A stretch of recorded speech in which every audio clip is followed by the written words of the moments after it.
Hello students, आज हम लोग डिस्कस करेंगे सिंबल्स ऑफ एटम्स। ठीक है, तो सबसे पहले डिस्कस करते हैं कि इनकी ज़रूरत क्या पड़ी, एटम्स को सिंबल देने की ज़रूरत क्या पड़ी। हमने पिछले टर्न पे डिस्कस किया था कि हर एलिमेंट एटम से बना होता है, हर एलिमेंट का स्मॉलेस्ट पार्टिकल एटम्स है।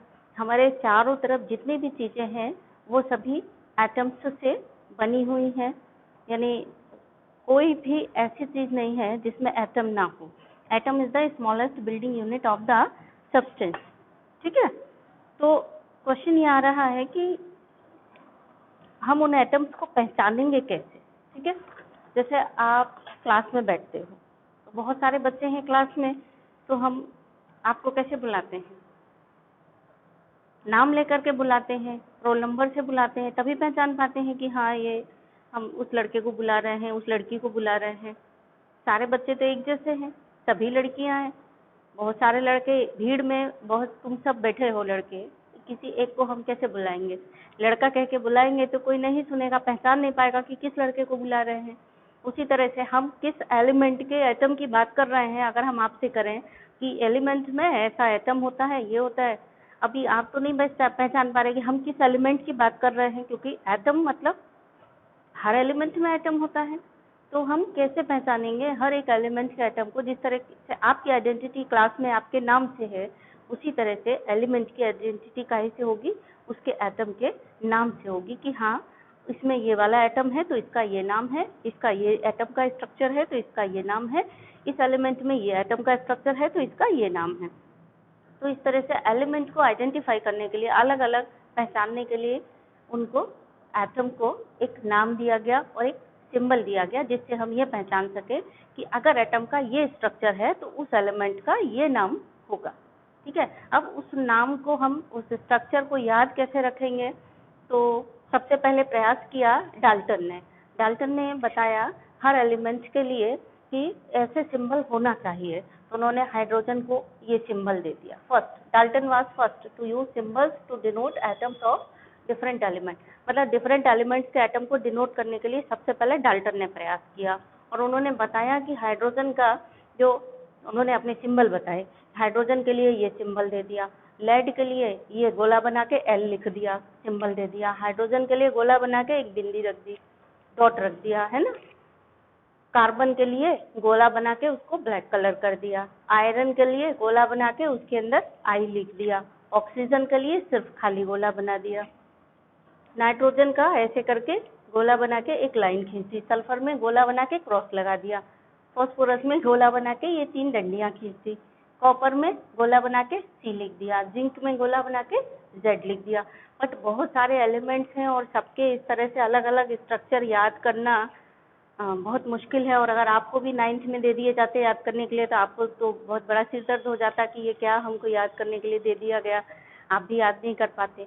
ठीक है, तो ये जो डाल्टन के हैं, these symbols are difficult to draw, ये सिंबल्स ड्रॉ करने में डिफिकल्ट भी हैं एंड इनकन्वीनियंट टू यूज, तो इनका यूज भी इनकन्वीनियंट है, इसीलिए ये यूज नहीं किए जाते। दे आर केवल हिस्टोरिकल इम्पोर्टेंस, केवल उनकी हिस्टोरिकल इम्पोर्टेंस ये है कि सबसे पहले उन्होंने प्रयास किया था कि एटम्स को पहचानने के लिए उनका अलग अलग सिंबल होना चाहिए, तो उन्होंने शुरुआत की इसकी, तो इसका एक हिस्टोरिकल इम्पोर्टेंस है बस। अगर वो शुरुआत नहीं करते तो किसी और का भी ध्यान हो सकता था उस तरफ नहीं जाता, उन्होंने शुरुआत की तो और दूसरे साइंटिस्ट का भी ध्यान उधर गया, तो उनके प्रयास का हिस्टोरिकल इम्पोर्टेंस है। ठीक है ना। तो बाद में किसने सिंबल दिए? बाद में जो अभी लेटेस्ट चलते हैं, जिन सिंबल्स को आप पढ़ते हैं, अभी आपको पता है हाइड्रोजन का H, हीलियम का He, कार्बन का C, आप सबको पता है, पर आपको ये पता नहीं है कि ये सिंबल आए कहाँ से। ये सिंबल आए हैं मॉडर्न सिंबल्स, यानी बर्जिलियस सिंबल्स, इनको बर्जिलियस सिंबल बोलते हैं। एक साइंटिस्ट थे बर्जिलियस, उन्होंने ये सिंबल दिए, मतलब उन्होंने एक नियम बताया कि ऐसा हो सकता है, तो लोगों को ये सही लगा और उसको एक्सेप्ट किया गया। ठीक है, तो आजकल जो भी प्रचलन में सिंबल्स हैं वो ये बर्जिलियस सिंबल हैं। तो क्या है, according to this system, Berzelius system के अकॉर्डिंग क्या, मतलब क्या नियम है कि किसी भी एलिमेंट को सिंबल्स कैसे बना, मतलब क्या सिंबल दिया जाएगा। फर्स्ट नियम ये है कि the symbol of an element consist of the first letter of its common English और ग्रीक नेम। ठीक है, यानी जो एलिमेंट का सिंबल है वो काहे से बना होगा, उसके कॉमन इंग्लिश नेम से या फिर ग्रीक नेम से बना होगा या फिर लैटिन नेम से। ठीक है, तो क्या समझ में आया, first letter symbol, the symbol of an element consists of the first letter of its common English और Greek। यानी जो एलिमेंट है उसका ये जो सिंबल है उसके नाम का फर्स्ट लेटर ले लेंगे। कहाँ से लेंगे, या तो इंग्लिश नेम से ले लेंगे या ग्रीक नेम से ले लेंगे। ग्रीक का ही एक दूसरा वर्ड है, ग्रीक को लैटिन भी बोलते हैं, ग्रीक या लैटिन नेम एक ही बात है ना। तो फ्रॉम ग्रीक और लैटिन नेम। ठीक है, कहाँ कहाँ से लिया जाएगा ये सिंबल, या तो इंग्लिश नेम से या तो ग्रीक नेम से या फिर लैटिन नेम का फर्स्ट लेटर लिया जाएगा सिंबल का। और फिर प्रॉब्लम ये आई कि अगर दो एलिमेंट्स हैं जिनके एक नाम का जो फर्स्ट लेटर है वो सेम है, तब क्या करेंगे। In case where the first letter is common for two or more type of atoms, a two-letter system is used as a symbol for atoms। यानी कि अगर दो या दो से अधिक एटम्स के लिए, यानी एलिमेंट्स के एटम के लिए कॉमन लेटर आ रहा है, फर्स्ट लेटर कॉमन आ रहा है, तब हम क्या करेंगे, उस कंडीशन में दो लेटर्स को लेंगे सिंबल के रूप में जिसमें सेकंड लेटर कॉमन नहीं होना चाहिए। इस हिसाब से सिंबल को चूज करेंगे कि सेकंड लेटर वो कॉमन ना हो, मतलब सेकंड या थर्ड लेटर उसमें से ले लें। पहला लेटर ले लिया और उसके बाद जो दूसरा लेटर सिलेक्ट करेंगे, तो अगर दो से ज़्यादा है तो दूसरा लेटर भी कॉमन हो सकता है, दूसरा कॉमन ना हो तो उसके लिए, मतलब दूसरा लेटर कॉमन नहीं होना चाहिए, डिफरेंट होना चाहिए, तो उसके लिए दूसरा या तीसरा कोई भी एक लेटर सेलेक्ट कर लेंगे नाम के लिए। तो ये कन्वीनियंट था। कोई भी नाम है जैसे कि हाइड्रोजन, तो हाइड्रोजन का पहला लेटर क्या हो गया, एच, तो एच उसका सिंबल हो गया। हीलियम और हाइड्रोजन दोनों के सेम लेटर आ रहे हैं, फर्स्ट लेटर, जैसे हाइड्रोजन का भी एच आ रहा है और हीलियम का भी एच आ रहा है। उसके लिए हम ये सेकंड वाले पॉइंट से देखेंगे कौन सा लेंगे, टू लेटर सिस्टम ले लेंगे। यानी एक हाइड्रोजन के लिए तो हमने एच ले लिया और हीलियम के लिए क्या करेंगे, पहला और दूसरा दोनों ले लेंगे। हाइड्रोजन और हीलियम के लिए ले लिया हमने एच ई। तो इस तरह से करेंगे। जैसे कार्बन है, कोबाल्ट है, ठीक है, तो कार्बन के लिए ले लिया सी और कोबाल्ट के लिए ले लिया सी ओ, मतलब दूसरा लेटर भी ले लिया, पहला लेटर और दूसरा लेटर। तो इस तरह से ये डिफ्रेंशिएट हो जाएगा, सारे एटम्स के नाम रख जाएंगे और हमें कंफ्यूजन भी नहीं होगा। तो ये वाला कन्वीनियंट था और याद रखना भी कन्वीनियंट था सभी के लिए, आपके लिए भी कन्वीनियंट है। आपको उसका नाम याद है तो आप फटाफट उसका सिंबल का एक अंदाजा लगा लेंगे कि ये सिंबल होगा। यानी क्या सिंबल होगा, या तो नाम का फर्स्ट लेटर होगा या नाम का पहला और दूसरा लेटर होगा, और अथवा किसी दूसरे कंडीशन में नाम का पहला और तीसरा लेटर होगा। इससे कोई ज़्यादा डिफरेंस होगा नहीं। तो ये तो हुआ इंग्लिश नेम की बात। ऐसे ही लैटिन या ग्रीक नाम से भी सिंबल बना लेते हैं, या तो फर्स्ट लेटर या फिर फर्स्ट और सेकंड लेटर। ठीक है, अब उसमें भी लिखने का नियम क्या है ये ध्यान, अगर आपने ये 3 पॉइंट्स याद रखे तो आपके सिंबल कभी गलत नहीं होंगे। और केमिस्ट्री में अगर आपको सिंबल लिखना ही नहीं आता है तो आपका केमिस्ट्री पढ़ना बेकार हो गया। यानी केमिस्ट्री में मेन फोकस आपको करना है एलिमेंट्स के, जब आप सिंबल लिखते हैं ये बहुत इंपॉर्टेंट टॉपिक है आपके लिए, नहीं तो आप केमिस्ट्री का ये बेस है। और अगर आपने सिंबल ही गलत लिखे तो फिर केमिस्ट्री पढ़ना ही बेकार हो जाएगा आपका। इसलिए सिंबल बहुत ध्यान से आपको याद करना है। तो इसमें भी क्या ध्यान रखना है, 2 लेटर्स वाले में, in this case the first letter is followed by the another letter not in common, the first letter written in capital while the second letter is small letter। यानी अगर 2 या 2 से अधिक एटम्स के नाम एक ही लेटर से शुरू हो रहे हैं तो पहला letter followed by second letter, followed by मतलब पहले लेटर के बाद में सेकंड लेटर और ले लेंगे। लेकिन ये ध्यान रखेंगे कि पहला और दूसरा लेटर भी कॉमन ना हो किसी दूसरे एलिमेंट से, यानी सेकंड लेटर कॉमन नहीं होना चाहिए अगर हम 2 एलिमेंट की बात कर रहे हैं तो। ठीक है, तो ये बात ध्यान रखिए। और लिखने का नियम क्या है? The first letter written in capital while the second letter is small letter, यानी जो फर्स्ट लेटर है वो कैपिटल लेटर में लिखा जाएगा और जो सेकंड लेटर है वो स्मॉल लेटर में लिखा जाएगा। अब आपको अगर ये 3 नियम याद हैं तो आपको सिंबल याद करने में कोई दिक्कत नहीं होगी। देखिए फॉर एग्जांपल हमने यहाँ पे एक टेबल बना रखी है, आप इसको देखिए और समझिए, ठीक है। ये जितने भी एलिमेंट के नाम और सिंबल लिए हैं ये इसके इंग्लिश नेम से लिए गए हैं। किससे लिए हैं? इंग्लिश नेम से। तो देखिए हाइड्रोजन एलिमेंट का सिंबल हो गया, पहला लेटर है H, तो H। हीलियम में हाइड्रोजन H और H सेम आ रहा है, हीलियम में भी पहला लेटर H है और हाइड्रोजन में भी पहला लेटर H है, तो हीलियम के लिए फिर सिंबल ले लिया H और दूसरा लेटर ले लिया He। अब आपको याद करने की जरूरत नहीं, अगर आपको ये पॉइंट याद है बर्जिलियस वाले, उनके नियम याद है कि पहला लेटर कैपिटल होना चाहिए, दूसरा लेटर स्मॉल होना चाहिए, और एक अंदाजा आपको लग जाएगा कि इसका ये सिंबल हो सकता है, मतलब आपको रटने की जरूरत नहीं पड़ेगी। देन लिथियम के लिए क्या हो गया? पहला और दूसरा Li, ठीक, पहला लेटर L और दूसरा I। बोरोन का सिंबल क्या हो गया? B हो गया। और यहीं पे देखिए क्यों ऐसा क्यों हुआ है, ये देखिए आप, बोरोन का पहला लेटर ले लिया B, ठीक।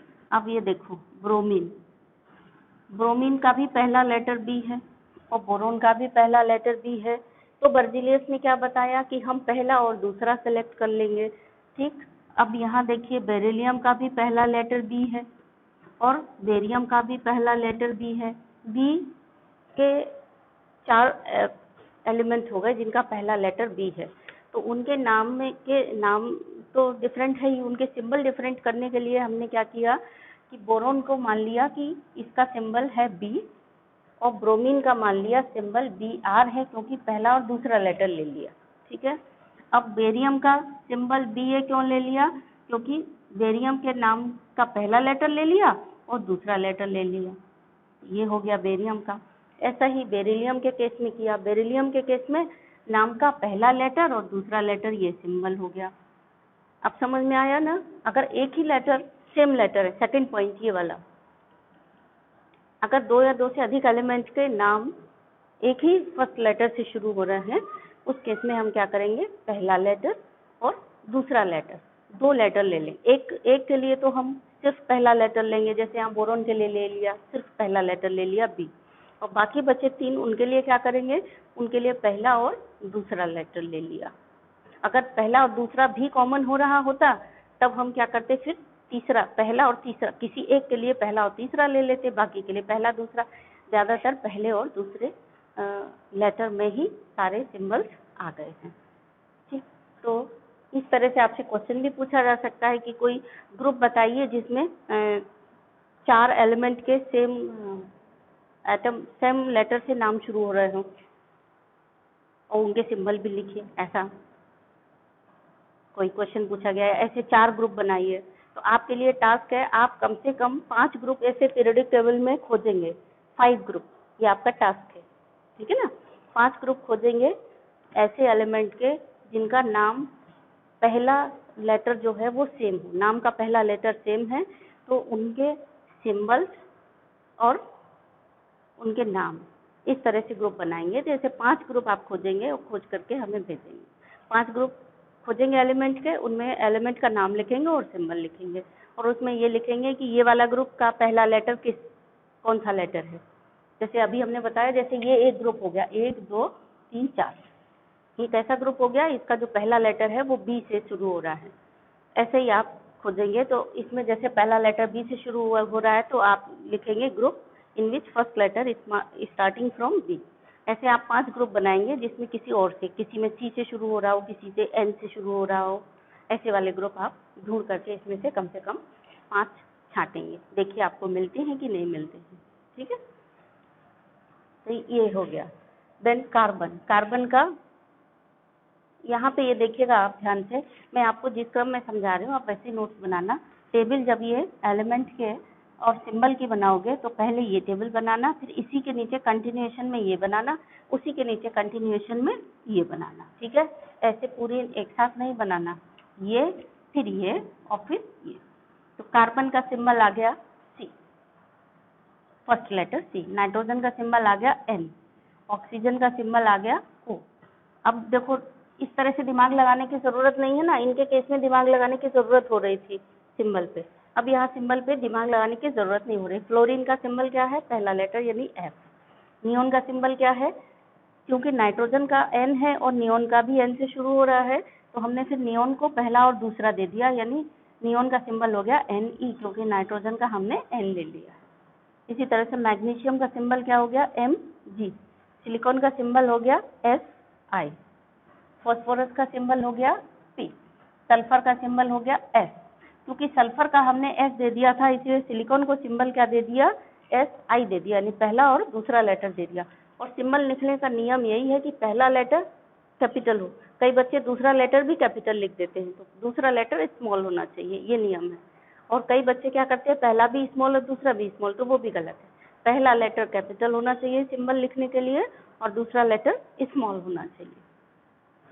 तो क्लोरीन का सिंबल हो गया Cl। देखो कार्बन का C था, तो क्लोरीन का Cl हो गया, CH नहीं हुआ। ठीक है, यहाँ पे देखो फर्स्ट और थर्ड लेटर लिया है। मान लो आपसे कोई पूछ दिया जाए कि ऐसा कोई एक एग्जाम्पल दीजिए जिसमें पहला और तीसरा लेटर लिया गया हो सिंबल के लिए, तो यहाँ पे ये कौन सा है, क्लोरीन में फर्स्ट और थर्ड लेटर क्लोरीन का सिंबल लिया गया है।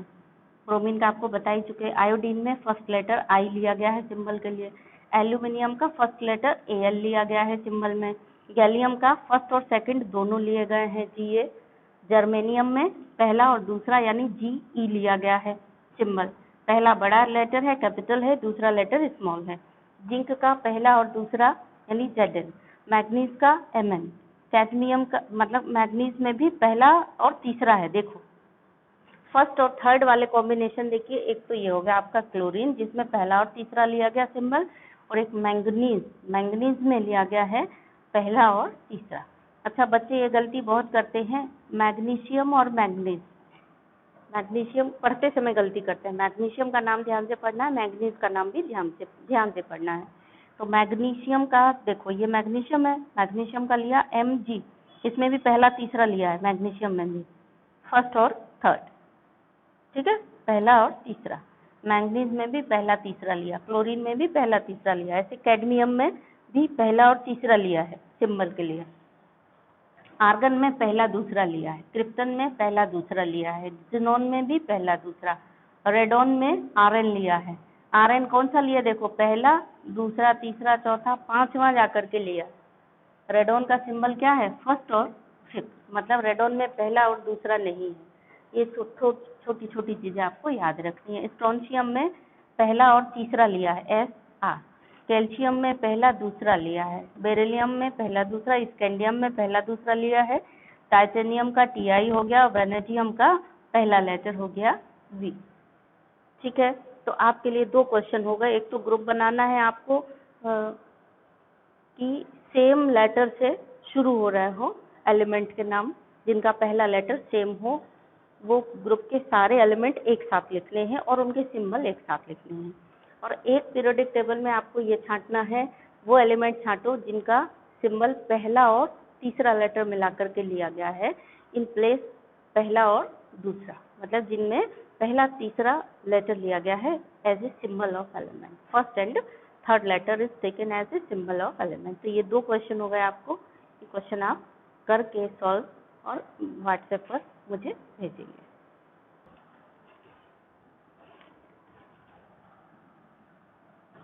बच्चों अब हम लोग डिस्कस करेंगे कि सम एलिमेंट्स के जो सिंबल्स हैं वो लिए गए हैं उनके लैटिन नाम से।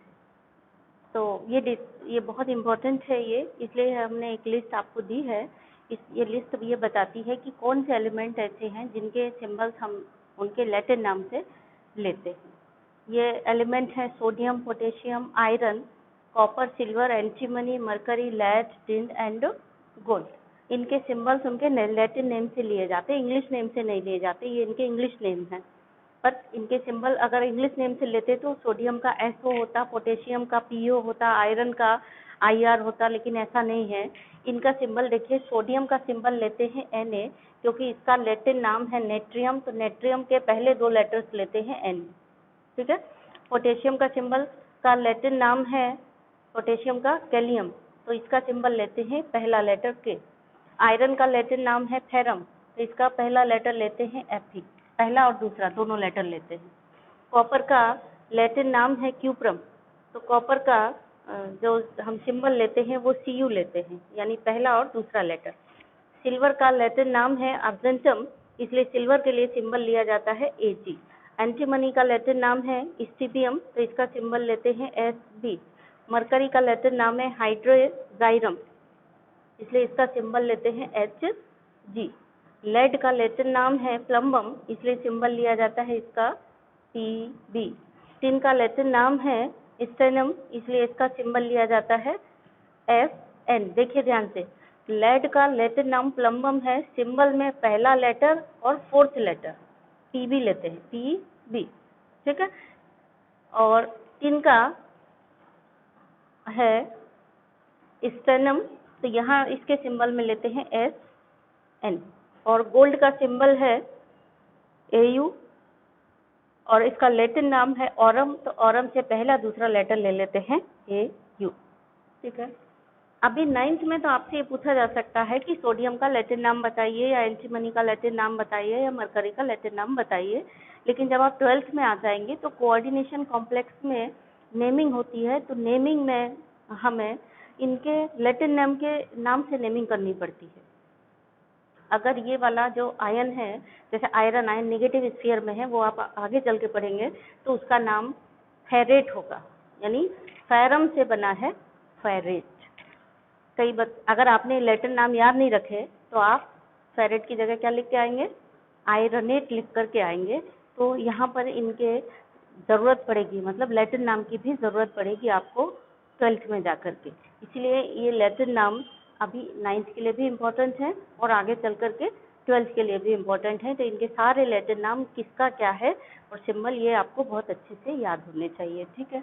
चलिए आइए इधर दूसरा, ये है significance of the symbol of element. अगर हम एलिमेंट का सिंबल, किसी भी एलिमेंट का सिंबल लिखते हैं तो वो हमें क्या क्या चीज़ें बताता है, यानी उसका सिग्निफिकेंस क्या है, इम्पोर्टेंस क्या है।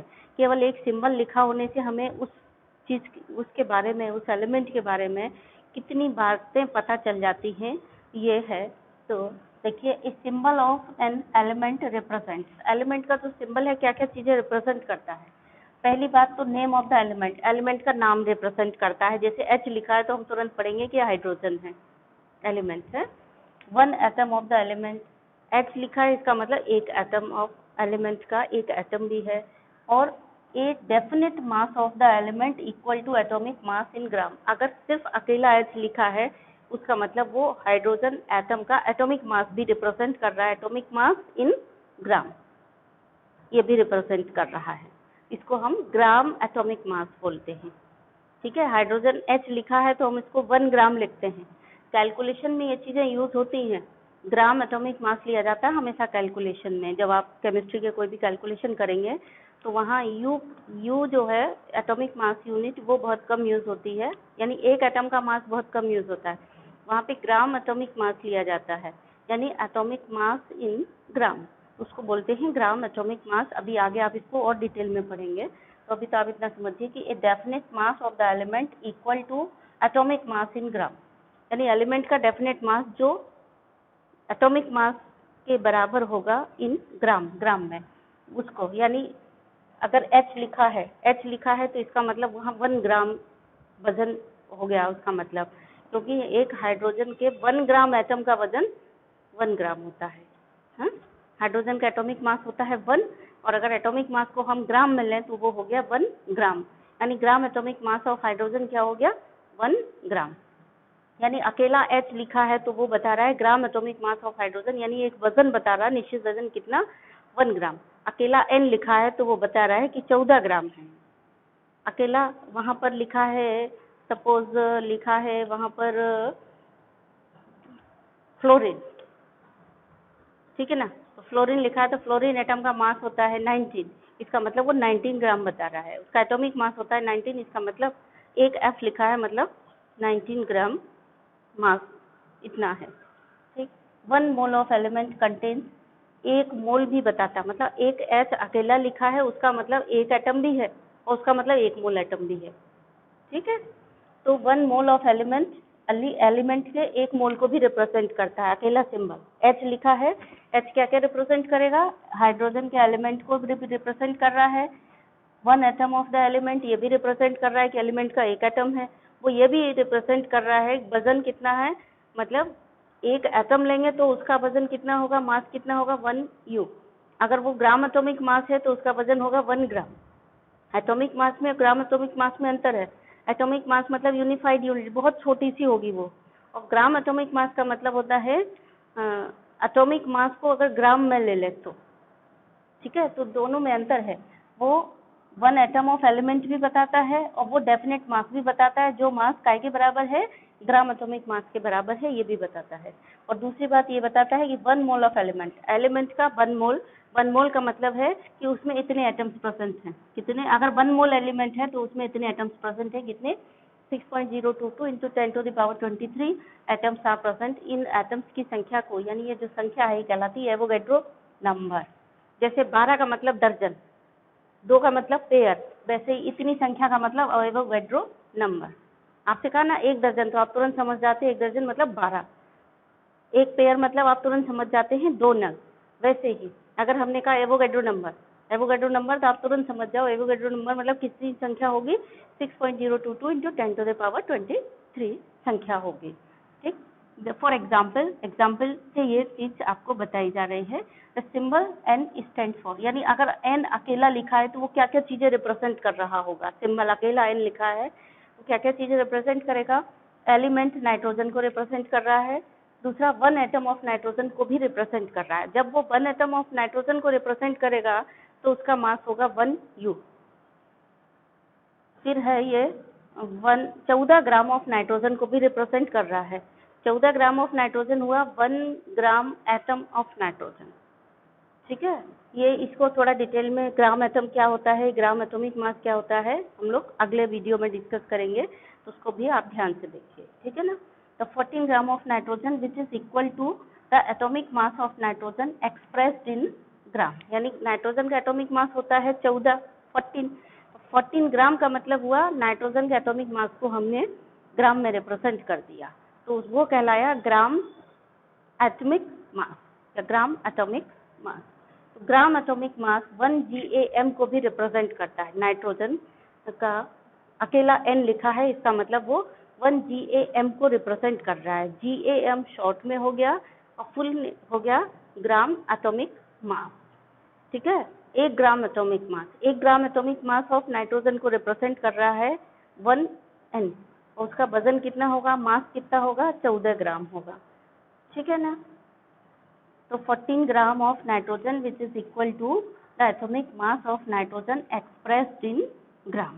देन और क्या रिप्रेजेंट कर रहा है, और रिप्रेजेंट कर रहा है a mole of nitrogen atom, that is इतने एटम। 1 मोल ऑफ नाइट्रोजन एटम्स का रिप्रेजेंट कर रहा है। तो जैसे हमने बताया 1 दर्जन का मतलब 12, वैसे ही 1 मोल का मतलब इतने एटम। 1 मोल इतने एटम्स, इसी को हम एवोगैड्रो नंबर कहते हैं। किसी भी सब्सटेंस के 1 एटम में 1 मोल में एवोगैड्रो नंबर के बराबर एटम्स होते हैं या मॉलिक्यूल होते हैं। हमने कहा किसी भी एटम का 1 मोल, इसका मतलब एवोगैड्रो नंबर के बराबर एटम।